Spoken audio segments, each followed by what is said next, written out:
Nje ndi umukristo nzahora ndiwe mu bintu byose ngeze kugupfa.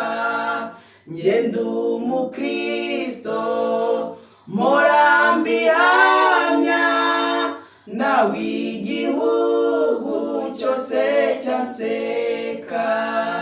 Nje ndi umukristo umutima kuko usigaye nkunda Kristo, icyatumye apfa yazize njyewe, nabuzwa n'iki kujya mukunda.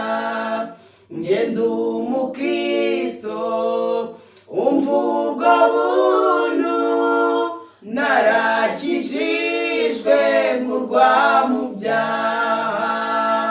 Nje ndi umukristo naho naterwa n'ibyago nkaba no ku rugamba.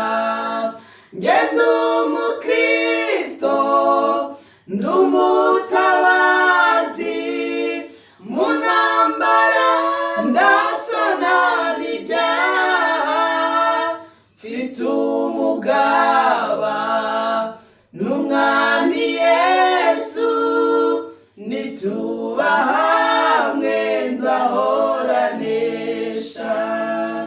Nje ndi umukristo ndi umwimukira, ndakomeje mu rugendo rwanjye. Ibyino mu isi ndabihinyuye, sigaye nifuza ibyo mu ijuru. Nje ndi umukristo gakondo yacu iri mu ijuru ku Mana yacu, ntazaribayo nta n'imiruho, abaho bose baguwe neza. Nje ndi umukristo icyo ni ikintu gihumuriza umutima wanjye,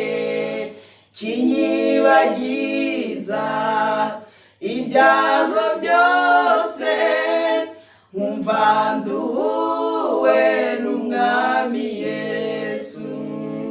Nje ndi umukristo uko ndi kose, maze nintumirwa ngiye gupfa, nzagira ibyishimo bitavugwa, nzabona ihirwe ngiye mu ijuru.